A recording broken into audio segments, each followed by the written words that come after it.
ভিডিওটা ছিল কালকের, যেহেতু এডিট করা হয়নি তাই তোমাদের সঙ্গে শেয়ার করা হয়নি।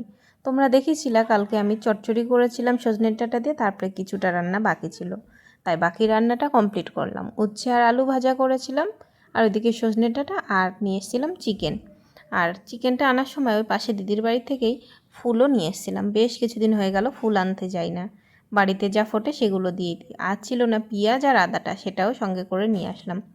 সকালে বরকে বলায় সে আমাকে অনেকটা মেজাজ দেখিয়ে গেল। তারা মনে করে নিজেরা ইনকাম করে বলে আর টাকা দিয়ে দেয় বলে সব দায়িত্ব শেষ হয়ে যায়। কি করব, আমরা তো আর ইনকাম করতে পারি না, তাই দায়িত্বটা আমাদেরই নিতে হয়। চিকেনের রেসিপি আর কি দেখাবো, আলু দিয়ে ঝোল যেমন হয় তেমন। আমার তো মনে হয় চিকেনটা বোধহয় যে কোনো রান্নাই পারে না, সেও বোধহয় চিকেনটা রান্না করতে পারে। তার মধ্যে যেমন আমার বর, সে রান্না বান্না করতে পারে না, তার রান্না কেউ খেতেও পারবে না, কিন্তু চিকেনটা কিন্তু খারাপ করে না, ভালোই রান্না করে চিকেনটা।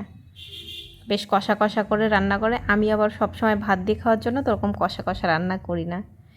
তারপরে মেয়ে মানুষ তো, স্বাস্থ্যে তো ইচ্ছা হবেই। মুখে অ্যালার্জি হচ্ছে, তারপর জেনেও আইব্রুটা করে আসলাম, তাই একটু আয়নায় নিজেকে দেখছিলাম স্নান টান করে। তারপরে পুজো কমপ্লিট করে নিই। আর আজকে ওর বাবা তাড়াতাড়ি চলে এসেছিলো, খাওয়া দাওয়া করতে বসে গেলাম। টাটা, আজকের মতো ভিডিও আমার এই পর্যন্ত। তোমরা সবাই ভালো থেকো।